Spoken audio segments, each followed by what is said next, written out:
going to go to a black screen here in just a second because there's a surprise after. But first, good morning. Thankful to see everybody here, members, visitors, and just a quick reminder in case you haven't read your bulletin yet, there is a potluck after class. You may be wondering, who's the potluck for? To eat, it's for everybody.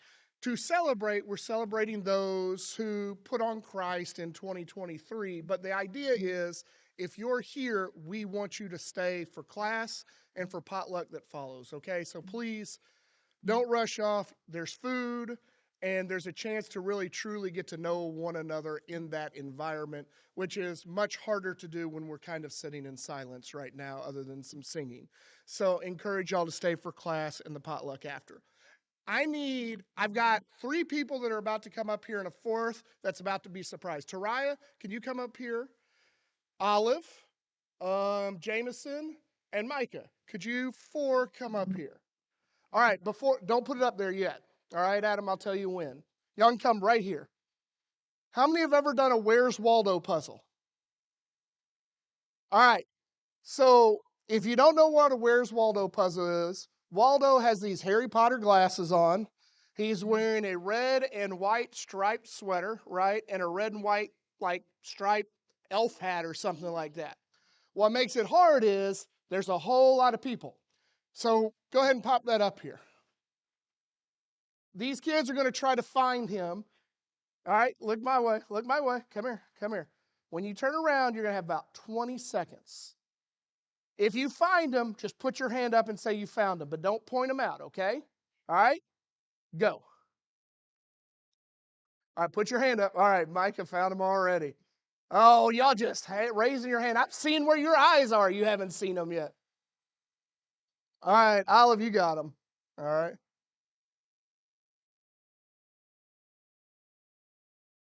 Look lower.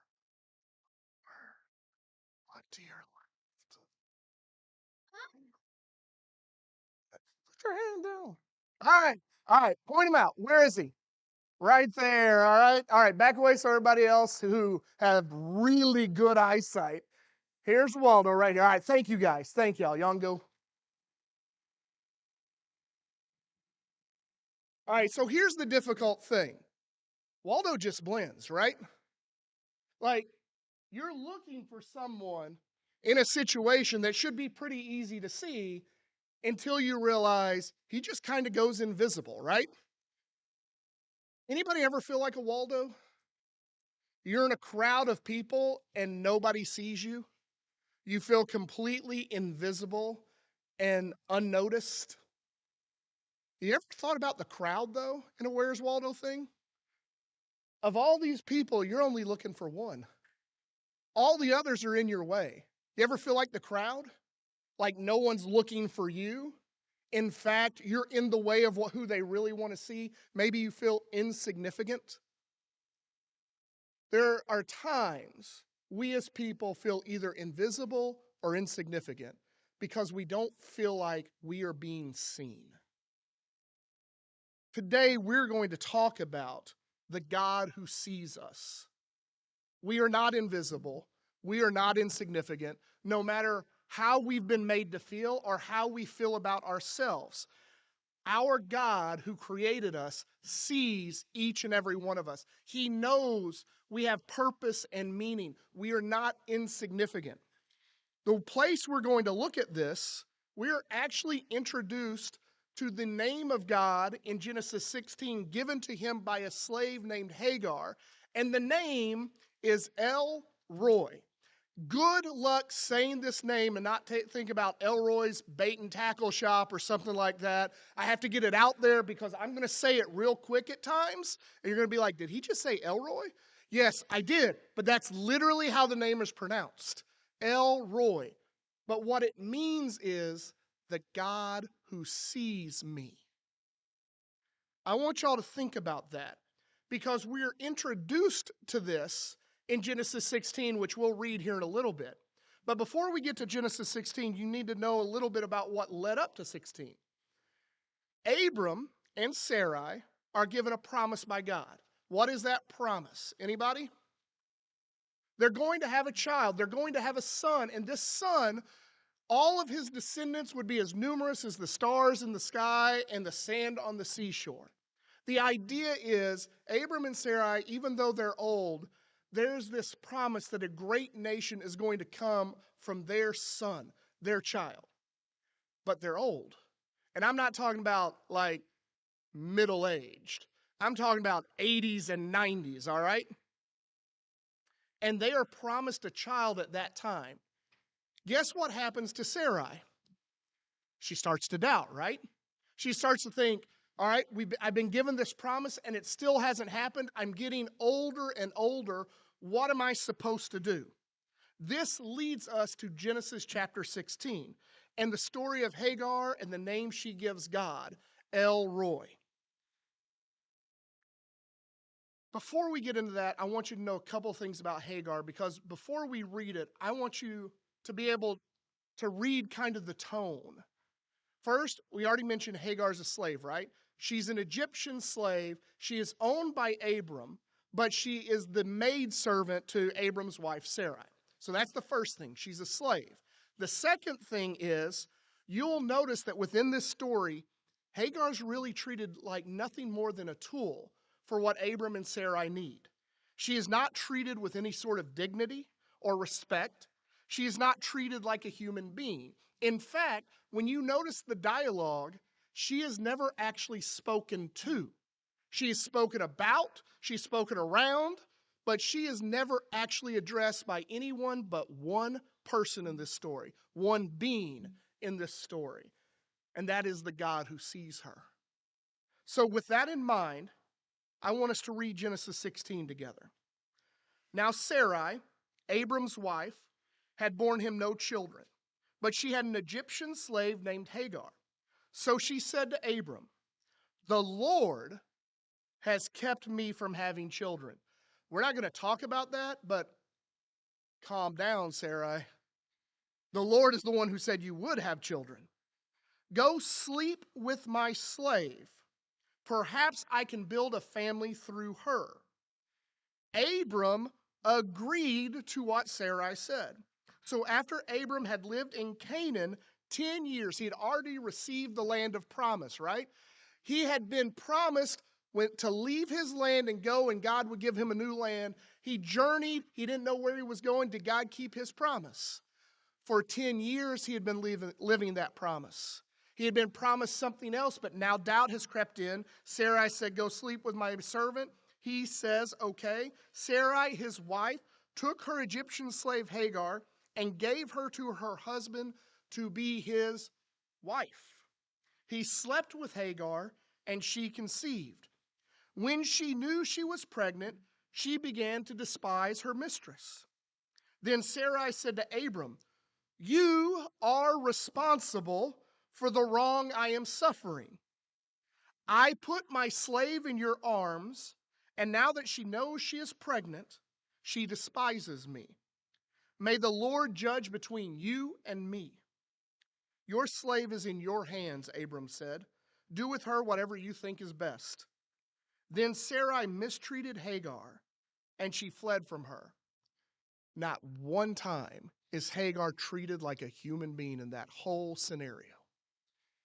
The angel of the Lord found Hagar near a spring in the desert. It was the spring that is beside the road to Shur. And he said, "Hagar, slave of Sarai, where have you come from, and where are you going?" "I'm running away from my mistress Sarai," she answered.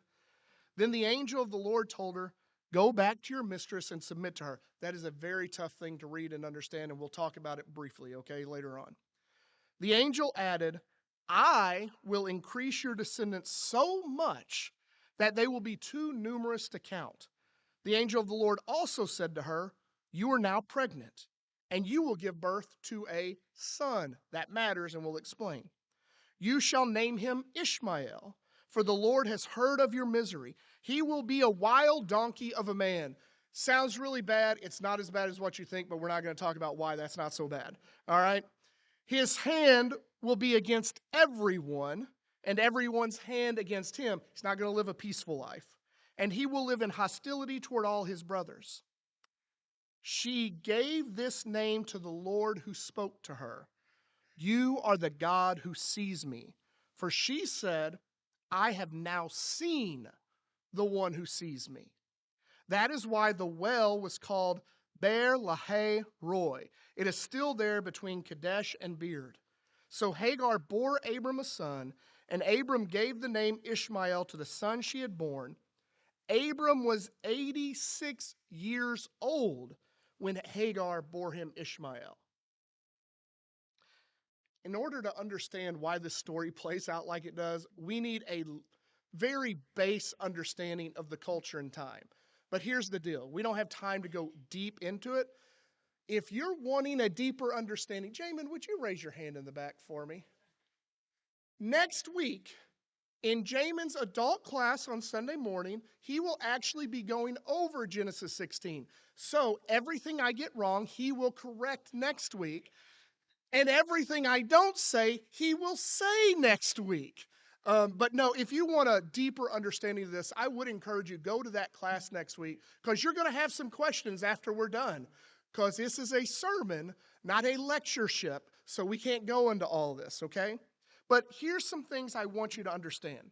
First, this is a patriarchal society. Y'all know what that means? Whether good or bad, men ruled.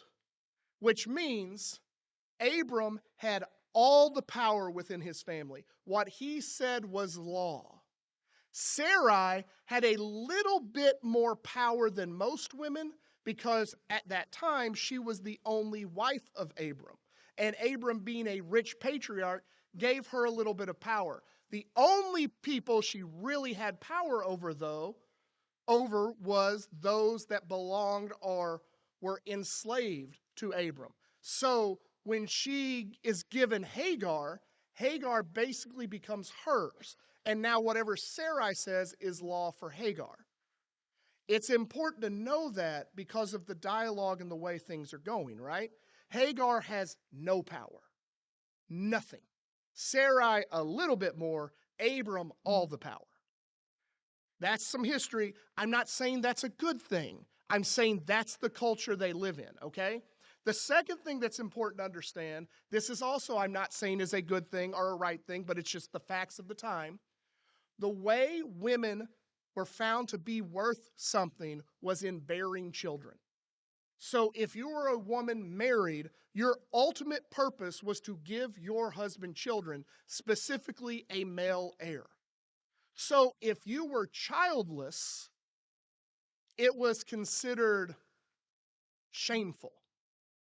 And if you were wealthy enough, there were some things that could work in your advantage, and you could have a servant that belonged to you bear you a child through your husband, and that child would be your husband's and yours, not the one who gave you the child.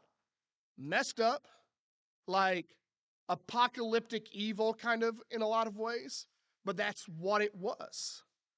We actually see this same thing play out later in the life of Jacob, right? Jacob has 2 wives, but he also has children through some of their maidservants. This was a thing that happened then. So, with that, that's how Genesis 16 comes out. When it says Sarai is childless, that is a shame to her. She has a rich patriarch husband that God has told her she is responsible to give him a child, right? She's not having that child, so she comes up with this idea that, okay, sleep with my maidservant, a common thing that's going on. Here's the problem. Who was the ultimate law in the family? Well, God, yes, but in the culture it was Abram. Abram had he had the final say. What does Abram say in all of this? Okay, whatever, sure. Like, he is so much like Adam in the garden, right? And I'm not saying a wife shouldn't have a right to say something. What I'm saying is, if something goes wrong, it's ultimately Abram's fault. All Abram had to do was speak up. Hagar would not have been mistreated if Abram had spoken up. All this going ahead of God would not have happened if Abram had spoken up. But he didn't. And he takes Hagar as a wife. She becomes pregnant. And then we get the really difficult part. Well, the first difficult part, the really difficult one comes later. It says she started to despise her mistress. First, my first reaction is, of course. Like, I'm your slave. I've probably despised you since you've owned me.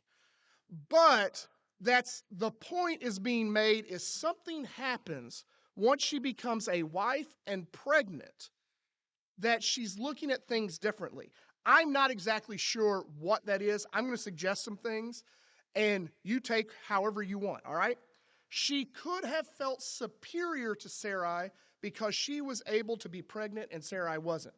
It could have been one of those things. She could have shown less honor and respect to Sarai because she is now also a wife to Abram and pregnant. It could have just been she had finally seen herself as more of an equal. And in that culture, that would have been a very negative thing to do, right? Because they didn't look at each other as equals. Or Sarai might have started to openly regret her plan. And this could have caused or led Hagar to despise her. I don't know why, but it doesn't really matter. What matters is Hagar's thoughts and actions and attitudes are different towards Sarai. And because of that, Sarai gets angry. And where does Sarai go again? Goes to her husband, right? And lays the blame on him, right? Says, it's your fault this has happened. You should have stood up and said something. But because you didn't, now God will decide who's right, you or me. And here's what Abram says. She's yours. Do with her what you want. Really good leader there. And what does Sarai do? She starts to abuse her and mistreat her so badly that this woman runs away pregnant into the desert, trying to get back to Egypt where she had already been a slave. I don't know what Sarai did, but it wasn't good. But it is in this moment of feeling completely invisible and insignificant that Hagar encounters God. Our God has been called up to this point only Elohim. The lessons that Deontay shared about him being Yahweh or the great I am that come later in Exodus, that hasn't happened yet. So the only name so far for God is that description of deity of Elohim. So when this Egyptian slave is confronted by God, and I know what you're saying, it says the angel of the Lord, right? All right, here's the thing.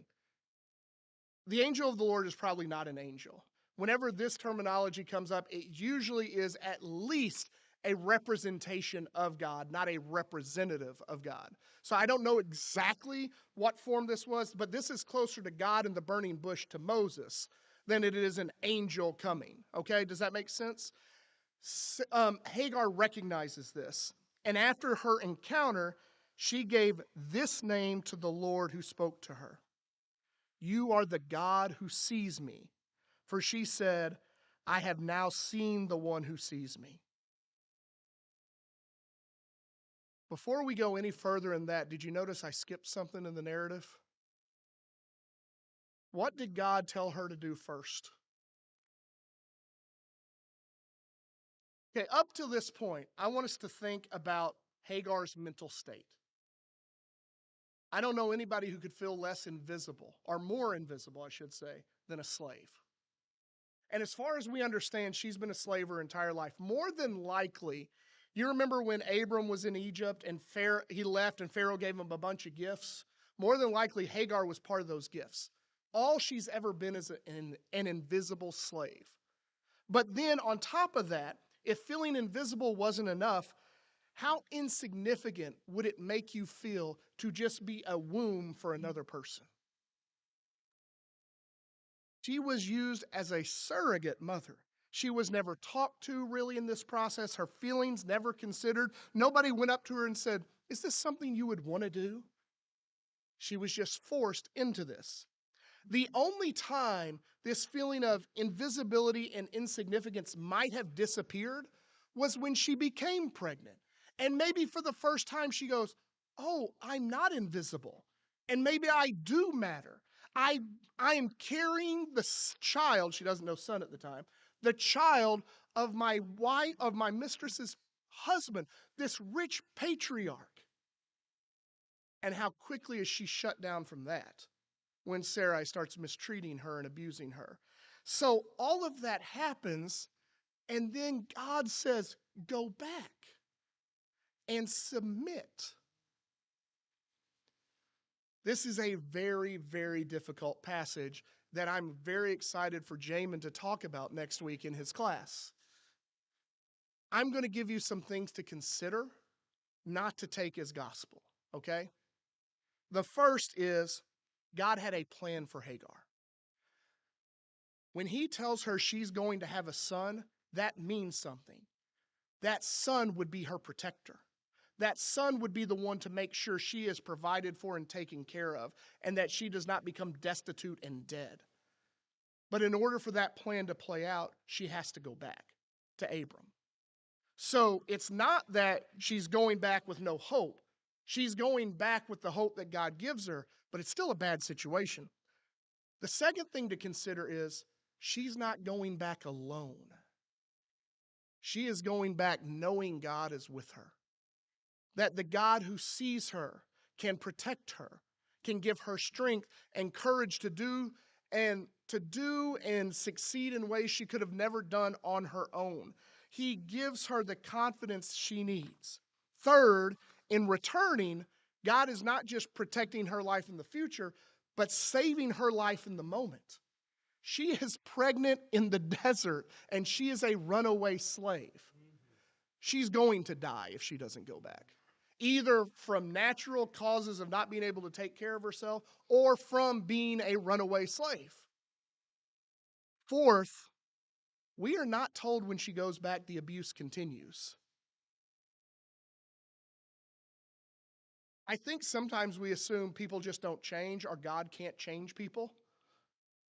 I'm not, I, I don't think God wants her to go back to the exact same situation she was always in. In fact, there's no more conflict talked about in Genesis between Hagar and Sarai until Genesis 21, which is like 15 plus years later. And that only occurs when Ishmael, her son, starts mocking Sarah's son, Isaac, for being circumcised. And that's when Sarah goes to Abraham, their names have changed, and Sarah goes, I want her and him gone. And Abraham, once again, but this time it says he's actually sad about it and doesn't want to lose his son, but sends them off kind of protected and with things.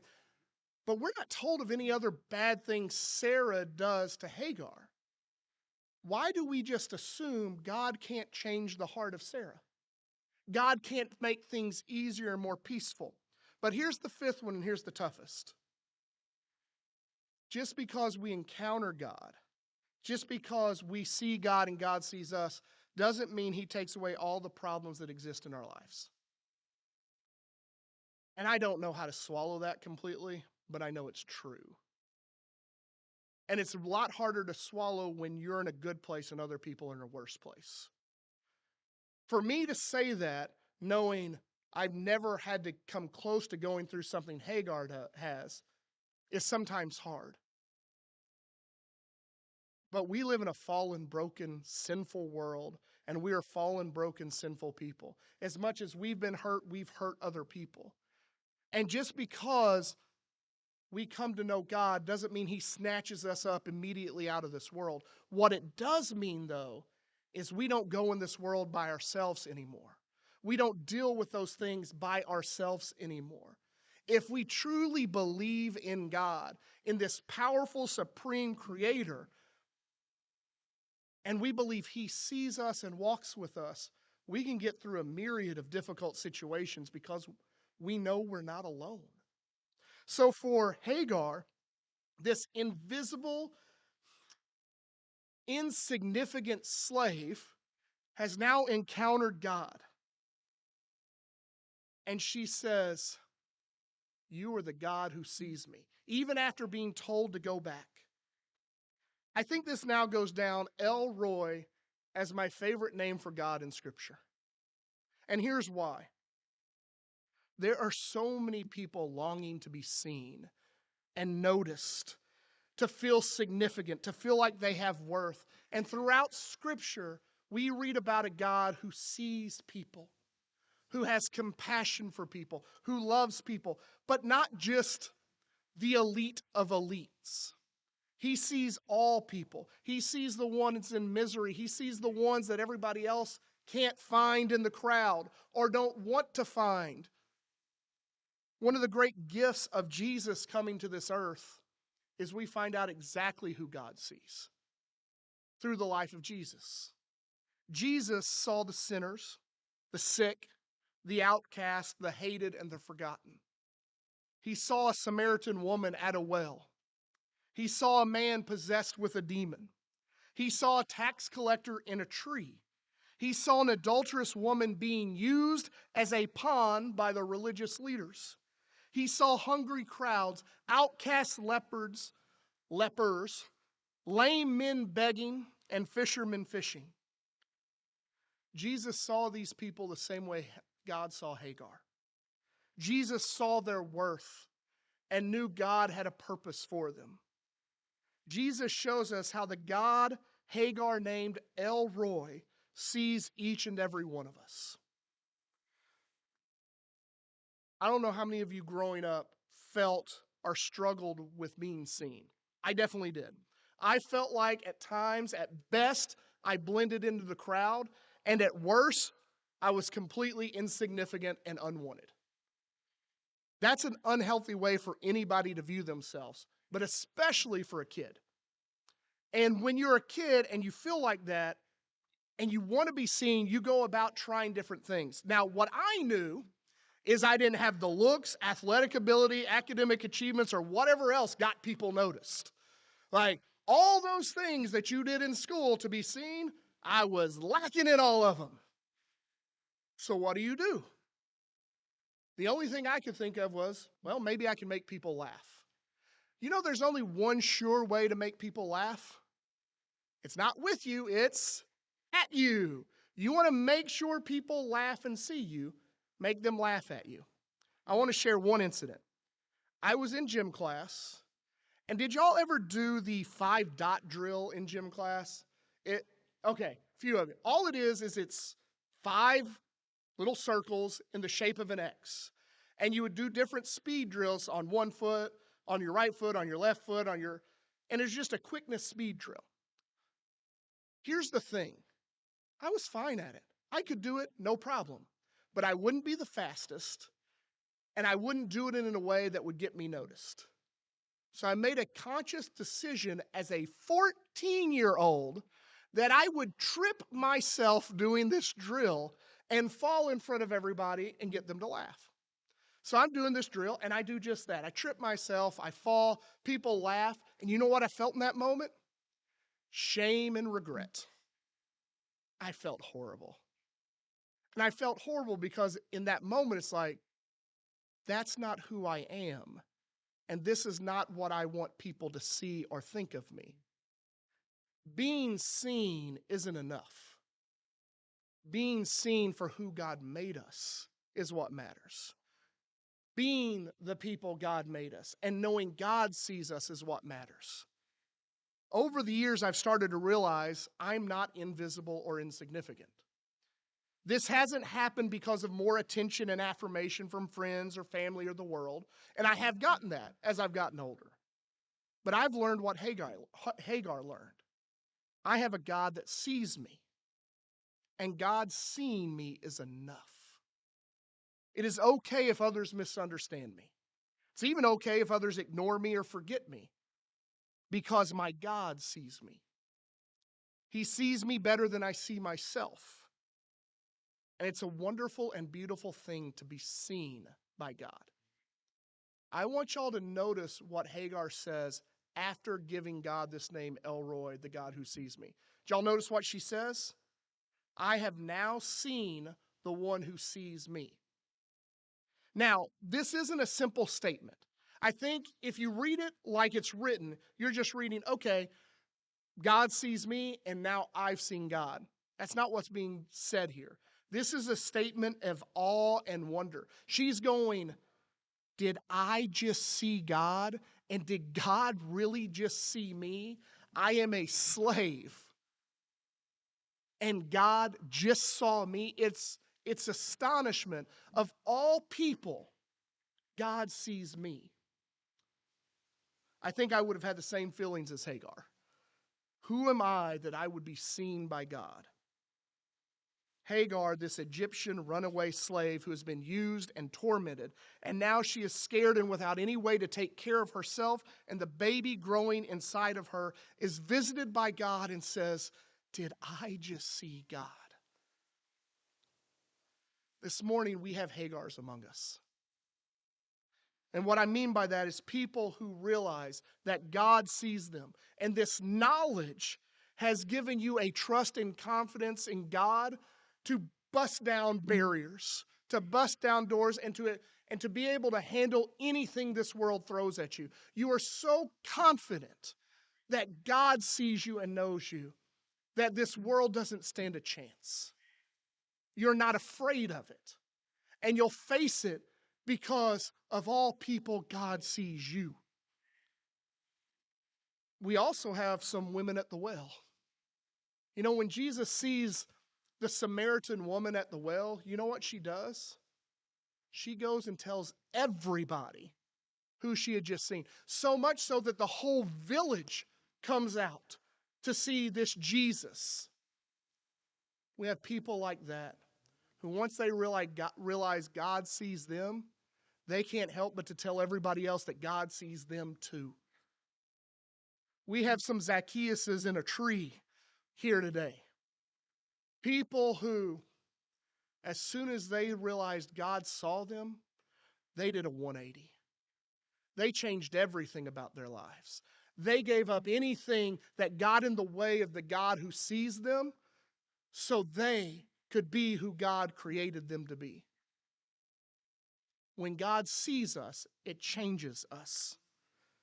All of us need to remember and celebrate the name that is El Roy, the God who sees us.